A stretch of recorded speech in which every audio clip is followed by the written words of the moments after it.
Dobrý deň, volám sa Zuzana Lišková a som výživová poradkyňa. Zuzka, prečo je chudnutie v 20-ke jednoduchšie ako po 30-ke?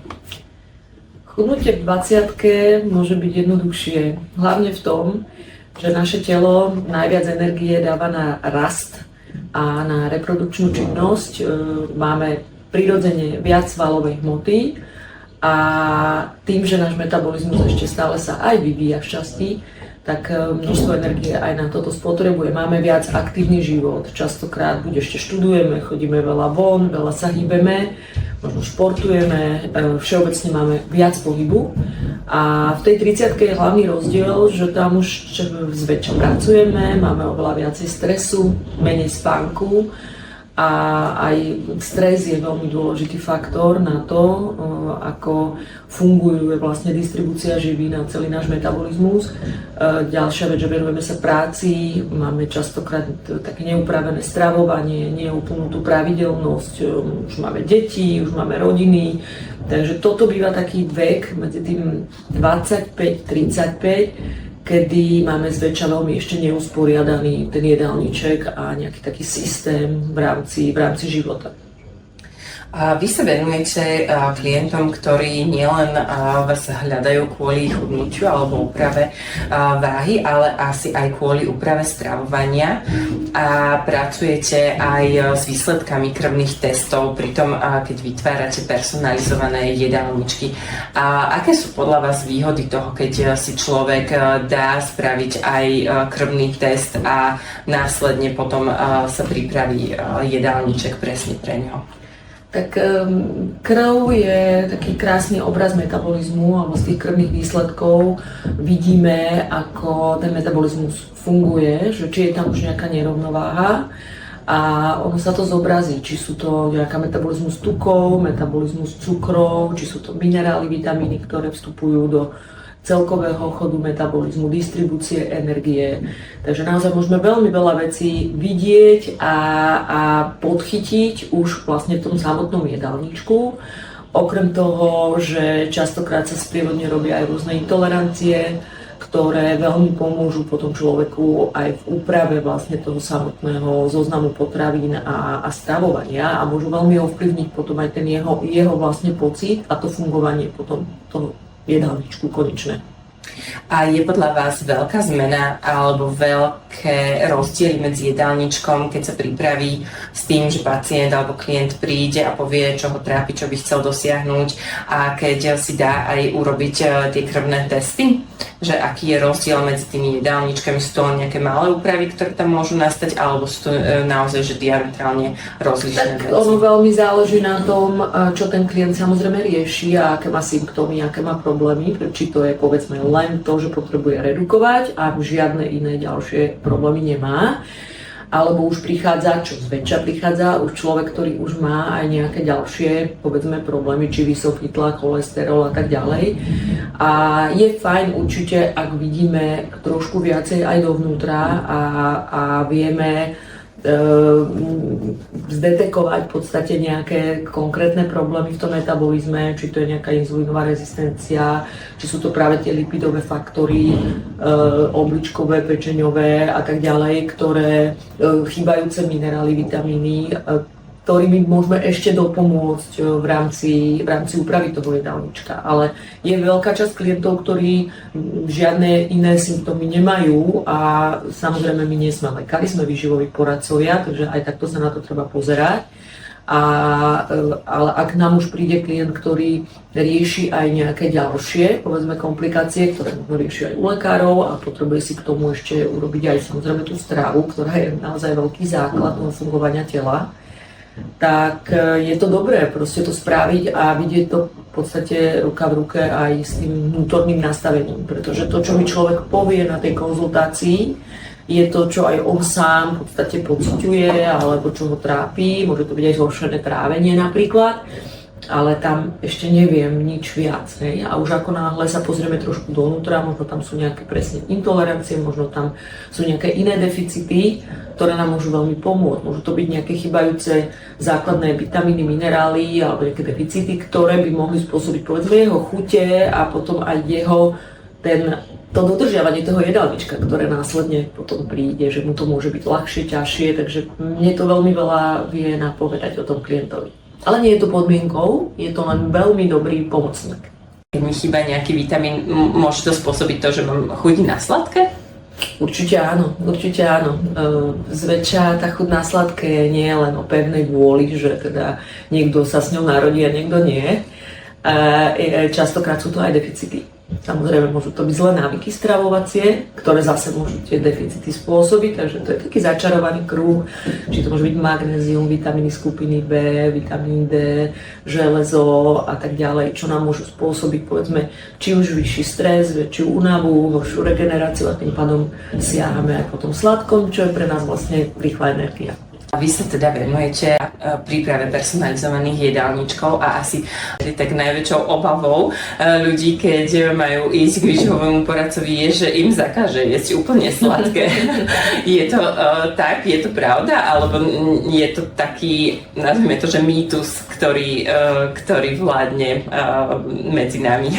Určite je to mýtus, že by výživový poradca mal zakázať jesť sladké, pretože aj to sladké patrí do tých základných chutí.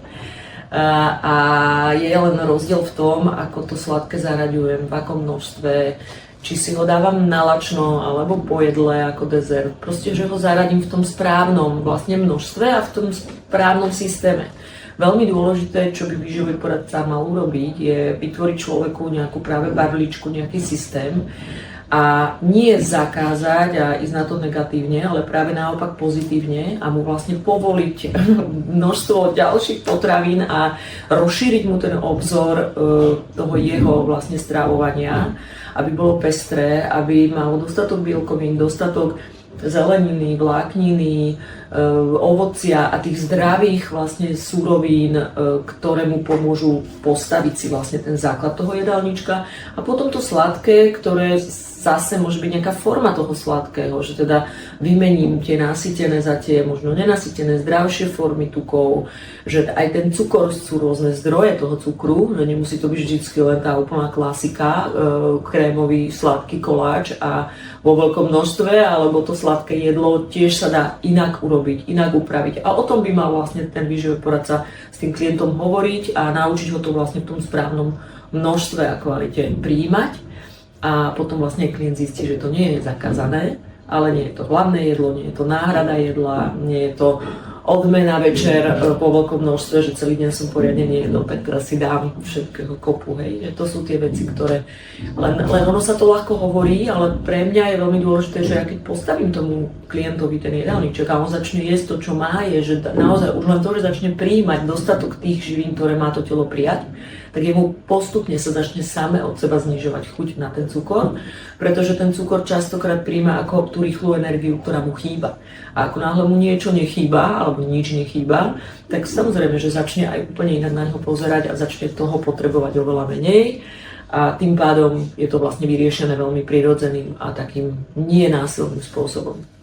To je asi veľký rozdiel medzi tým, keď niekomu pripraví jedálniček výživový poradca a tým, keď si nejaký jedálniček nájdem niekde na internete a poviem si, že wow, toto mi vyhovuje, to je super, podľa tohto sa budem stravovať. Ono to častokrát potom nemusí úplne zafungovať. Môže to niekedy vyraziť dobre, že človek niečo nájde a toto je fajn, ale tak nie je to stávané na mňa, nemá to tie množstva, ktoré mám ja dostať. Častokrát ľudia podcenia svoj jedálniček, že snažia sa a niekde máme tu v hlave zakotvené, že máme jesť čo najmenej sa dá, hlavne ženy, a snažíme sa vydržať, aby sme to vydržali a potom zistíme, že áno, nás to niekde dobehne v tých deficitoch, možno nám poklesne svalová hmota, možno aj zredukujeme hmotnosť, ale úplne nie je na tých správnych miestach a môže to byť redukcia práve tej kvalitnej svalovej hmoty a nie tej tukovej. Takže ja si myslím, že už je naozaj fajn si nechať poradiť a urobiť si ten jedálniček dobre, pretože potom čo sa stane? Častokrát ten klient aj zredukuje hmotnosť, lebo tak keď jesť nebudem, tak prirodzene zredukujem. A potom prejdú 3 mesiace a mám ešte raz toľko tej hmotnosti naspäť. Hej? A už nie tej kvalitnej svalovej, ale práve tej tukovej. Toto je aj práve čo sme sa bavili o tých 20 a 30 rokov, že tam častokrát začneme už robiť také veci, ktoré nám poškodia v podstate ten chod metabolizmu a zmeníme si vlastne úplne v neprospech aj tú kompozíciu tela. A to samozrejme kvalitný výživový poradca určite ako prvé vlastne rieši, aby tá kompozícia sa menila z tej neaktívnej na tú aktívnu a nie naopak. Lenže my sami si to častokrát úplne inak vlastne spravíme, držíme rôzne rýchle diety a naozaj nie sú to potom naozaj tie kvalitné systémy, ktoré nám zabezpečia, aby sme dlhodobo tú hmotnosť mali. Takže asi, keď by som si chcela povedať, že áno, teraz to je vidieť, že tento môj jedálniček funguje, asi si to nepoviem o 2 mesiace, ale že naozaj asi potrebujem tú dlhšiu dobu na to, aby som to vedela zhodnotiť. Tak či jedálniček funguje, vidím na tom, ako sa cítim. Že cítim sa lepšie, mám viac energie, lepšie spím, dokážem športovať, aj mi prirodzene prichádza chuť na ten pohyb. Aj to je veľmi dobrý obraz toho, či mi ten jedálniček funguje, lebo častokrát si nastavíme stravovanie, kedy vôbec sa nám nechce hýbať a sme unavení. Takže na tom rôzne nejaké reštarty, detoxy a tak ďalej. A to sú všetko, povedzme, krátkodobé veci, ktoré si môžem dovoliť robiť týždeň a je to aj veľmi efektívne, ale nie dlhodobo. Takže preto je tam aj veľmi dôležité naozaj si nehať poradiť a postaviť ten jedálniček tak, aby mal hlavu a petu a aby som mal dostatočný príjem živín a nie nedostatočný. A potom to vidím, že ten jedálniček funguje. Keď zrazu vidím na sebe, že sa ráno budím a mám plno energie, že sa mi chce vlastne ísť do práce, chce sa mi po obede ísť ešte cvičiť a tak ďalej, tak tam vidím, že mám dostatok a že mi je lepšie. A potom sa mi samozrejme oveľa lepšie ten jedálniček dodržiava a ešte keď vidím aj tie výsledky na tej kompozícii tela, tak ma to teší a ja hovorím aj klientom, že najlepšie to vidíte na tom, že sa vám chce dodržiavať ten jedálniček dlhodobo, nie krátkodobo.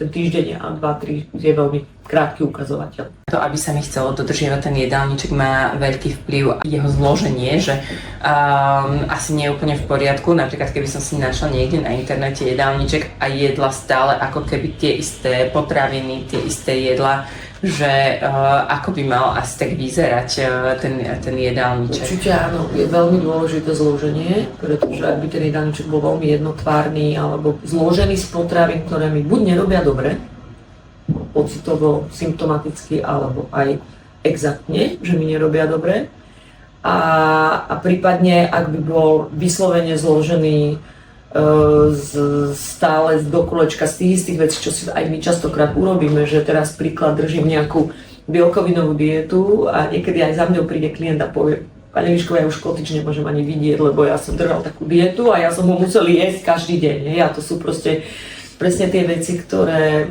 nevieme, keď to niekde vidíme, že to je fakt hlúposť, aby som do kolečka jedol to isté. Takže ono to má byť práve o tej farebnosti a o tom veľmi širokej škále a práve aj ten poradca je na to, aby tomu človeku to vedel postaviť individuálne. Takže ak mi napríklad niečo nechutí a keď mi klient povie, že on napríklad naozaj nemá rád napríklad strukoviny alebo kotič, tak nemôže ho tam mať ako hlavnú zložku a nemôže to mať teraz tam v každom jedle. Pretože viem, že bude mať veľký problém ten jedálniček dodržiavať. Takže no to je zase tá moja práca, aby ja som našla tomu klientovi na jeho mieru našité aj potraviny, jedlá a aby som mu tam dokázala zaradiť všetko, čo tam má mať, či to z bielkovín, vlákniny, vitamínov, minerálov, pestrosti, ale v tom v tých jeho chutiach, v tom jeho systéme. A ďalšia dôležitá vec je aj v jeho živote. Pretože keď on mi ráno stáva o 6:00 a chodí spať o 9:00 rozdiel, ako keď niekto stáva o 10:00 a chodí spať o polnoci, alebo má prácu, kedy robí veľakrát neskoro večer. Ja mám kopec hercov, ktorí večer robia vystúpenia, že sú do polnoci hore a potrebujú byť aktívni, tak je samozrejme rozdiel aj v tom jedálničku, ako človek, alebo robí na smeny. Mám tu kopec sestričiek, lekárov, ktorí potrebujú byť funkční v noci, takže preto aj nejaký taký vytlačený jedálniček z internetu naozaj nemôže zafungovať každému. A môže to byť len na takú tú krátkodobú cestu, ktorú ja ani neuznávam, pretože naozaj tá zmena stravovania je dlhodobá cesta. A vy napríklad odporúčate, ja neviem, vzdať sa nejakých potravín úplne, alebo je skôr vašou prioritou naučiť ľudí, že môžu jesť všetko s nejakými náhradami? Ja som zastancom vyváženého stravovania, to znamená jedávať všetko. Pre mňa je najlepšie, keď človek nič nevyraďuje z jedálnička, alebo ak aj keď vyraďuje, tak sa tam snažíme dopracovať, že aj nastavíme znova tie potraviny niekde. Hej. Aj keď sú nejaké intolerancie, tak častokrát to môžu byť dôsledky aj povedzme práve toho dlhodobo nevyváženého stravovania. A ono častokrát tým postupným zaraďovaním sa dostávame opäť späť do toho vyváženého črevného mikrobiomu, hej, že nám tá črevná flóra sa znova ako keby nastaví tak, aby dokázal človek pocitovo vlastne lepšie spracovávať všetky živiny.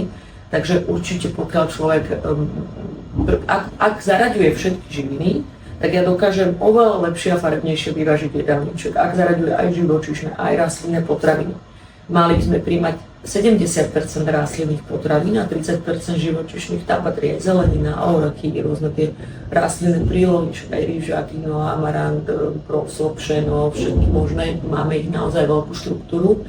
Takže čím viacej viem zaradiť, či sú to ryby, mäso, hydina, síry, vajíčka, tak ja potom ten jedálniček krásne viem zložiť veľmi farebný.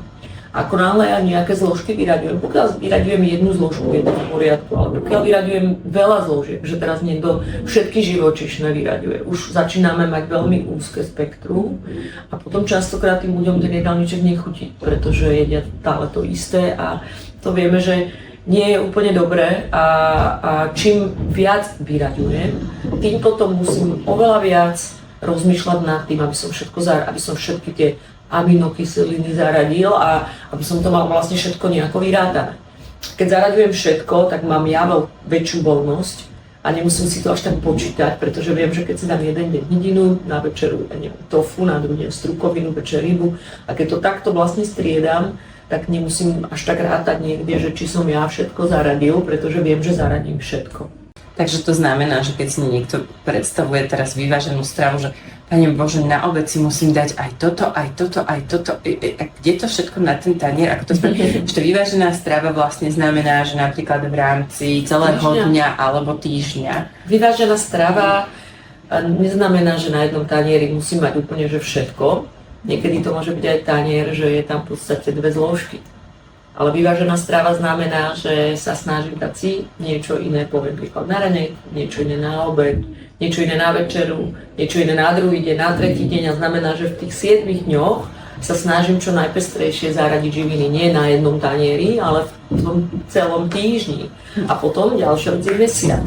Potom sú tam sezóny, v tých 3 mesiacoch, povedzme tej jednej sezóny a potom v tom roku. Takže sa snažím vlastne čo najviac zaraďovať, meniť, hej, aj tie sezóny sú veľmi dobré a pomocné, pretože ja napríklad na jeseň zaraďujem viacej, povedzme, koreňové zeleniny, tekvice, repy a tak ďalej. A potom prichádza zase jarná sezóna, kedy nám príde jarná zelenina, potom letná, ktorá je zase farebnejšia, živšia. Môžeme si pestovať rôzne klíčky alebo kupovať, ktoré zase v zime môžeme zaraďovať, aby sme vyvažovali to že v tom lete máme viacej, povedzme, tej kyseliny listovej, ktorú zase v zime nám môže viacej chýbať. Takže krásne to viem potom vyvážiť. Že ak ja som otvorený tomu, že nevyraďujem zásadne nejaké skupiny potravín, tak naozaj mám potom otvorený list a môžem v podstate oveľa farebnejšie a živšie skladať svoj jedálniček a nie je to o tom jednom tanieri. Lebo častokrát si ľudia myslia, že teraz oni si nemôžu dať, ja neviem, halušky s brinzou, lebo to už nie je vyvážené jedlo. Hej. Aj to môže byť super jedlo, proste keď mám väčší výdaj energie, raz za čas samozrejme v tej nejakej sezóne na to mám chuť, idem na turistiku, niekde si to proste doprajem v nejakých Tatrách, ale nebudem si to robiť túto každý deň na obed a hlavne nie keď celý deň sedím. Takže sa snažím to len správne zaradiť a môžem si takéto jedlo dopriať. Ale už to kompenzujem potom zase ďalej, že v tom bežnom dni a v tom bežnom mojom živote mám nejak postavený ten jedálniček trošku inak, ako povedzme konkrétne takýmto jedlom, ktoré je naozaj trošku povedzme hodnotovo inde, aj tam je viac nasýtených tukov, ale nevadí, keď to skompenzujem v tých ďalších jedlách, pokiaľ to nemám potom v každom jedle. Takže je to tak, že môžeme si dať aj tie brinzové halušky, môžeme si dať aj tie šulance. Ja si to tiež rada doprajem, ale tak nie je to moje úplne bežné každodenné jedlo. A čo je veľmi dôležité, najväčšie výživové chyby paradoxne ľudia robia v bežnom týždni, že nemajú dostatok živín. Nejedia dostatočne pondelok, utorok, streda, štvrtok, piatok, keď sú v práci, vynechávajú jedla, vynechávajú ráňajky, nemajú dobre postavený obed, večeru, kedy vlastne vôbec nejdú hrešiť, vôbec nejdú jesť niečo zakázané. Oni v podstate nemajú dosť výživy a potom to niekde kompenzujú po večeroch, či túto rýchlejšie proste jedlá, viac nasýtených tukov, rýchly cukor a tak ďalej. Prípadne majú obrovské kalorické deficity v rámci dní, ktoré potom niekde kompenzujú a kedy sa im ten metabolizmus v podstate, teraz ja poviem akože jednoducho povedané, poruší nejakým spôsobom a začne vznikať nejaká nerovnováha, vyššie ukladanie tuku a tak ďalej. Potom sa začnú točiť v dietách, takže to sú tie kolotoče bežné, ktoré každý poznáme a vidíme to všade okolo seba, že ľudia robia a pritom ja idem na to skôr tým pozitívnym spôsobom, že postaviť dobrý jedálniček, dobrú štruktúru, dobrý systém tomu človeku, aby v tých bežných dňoch, keď vôbec neplánuje jesť niečo zakázané, vedel, čo má jesť, vedel si doplniť živiny, cítil sa dobre, mal dosť energie, mal dostatok spánku, tým pádom dobre vedel pracovať, vedel podávať výkony a cítil sa fajn.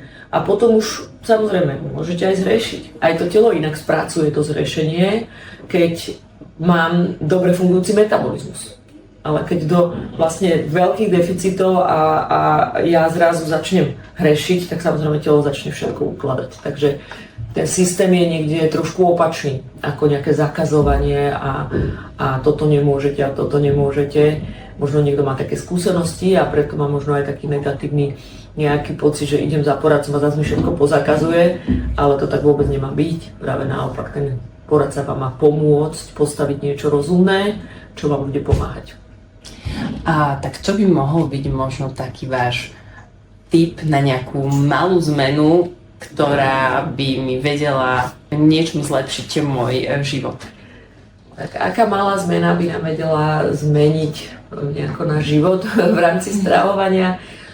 Určite jesť dostatok bielkovín. Všeobecne ľudia jedia málo bielkovín. Ja aj hovorím, že bielkoviny častokrát aj moji klienti povedia, že bielkoviny sú taký game changer v rámci ich života, pretože naozaj zväčša ich jeme málo. Jedia ich málo už deti, jeme ich málo aj my v tom takom produktívnom veku a potom ich jedia málo aj seniory. A častokrát práve dostatočný príjem bielkovín nás dokáže nasytiť, dokáže nám dodať dostatok energie, dlhšie zasytenie, to znamená, že nemáme tie výkyvy cukru, dokážeme byť dlhšie nasytení. A keď aj ten cukor príjmeme po dostatočnom množstve bielkovín, že máme, ja neviem, steak so zeleninou a potom si dám koláčik, úplne inak to vplýva na hladinu cukru, ako keď to jem ako hlavné jedlo, alebo teda ako náhradu toho jedla. Takže to môže byť veľká zmena v rámci toho pocitu, pretože zrazu začne byť kľudnejší, začne byť viacej sytý a samozrejme tých bielkovín z dobrých zdrojov, z tých správnych zdrojov, aby som zase nejedol iba živočíšne bielkoviny, aby som tu striedal tie rastliny živočíšne. Takže už toto môže veľmi zmeniť jedálniček. Ak v každom jedle príjmem cca už len 30 gramov bielkovín, tak zrazu cítim obrovský rozdiel v mojom ako keby pocite hladu a sytosti. Pretože to sú dva hormóny, hormón hladu a sytosti, ktorí najviac hovoria za to, čo my potom stvárame v rámci toho týždňa a dňa. A najviac vplyvajú na tú hladinu aj cukru a nejakú našu hormonálnu rovnováhu a stresovú a kvalitu spánku a tak ďalej. Potom je to aj dostatok vody, dostatok hydratácie, na ktorú tiež častokrát zabúdame. Môže to byť dostatok zeleniny, že si proste pridať vždy tú zeleninovú prílohu v tom, aspoň tom hlavnom jedle, ako je obed a večera. Nejak nahradiť možno šťastí nejaké sladké ovocím, alebo sa snažiť to ovocie mať ako v kombinácii, či už je to súčasť toho dezertu, ako tvárov z ovocí a tak ďalej, že aj toto tam proste zaradiť, alebo tou ovocnou zložkou osladiť. Takže to sú také veľmi pozitívne zmeny, ktoré nám môžu urobiť nejaký náš osobný, oveľa lepší pocit. Ďakujeme veľmi pekne. Ďakujem, Maja.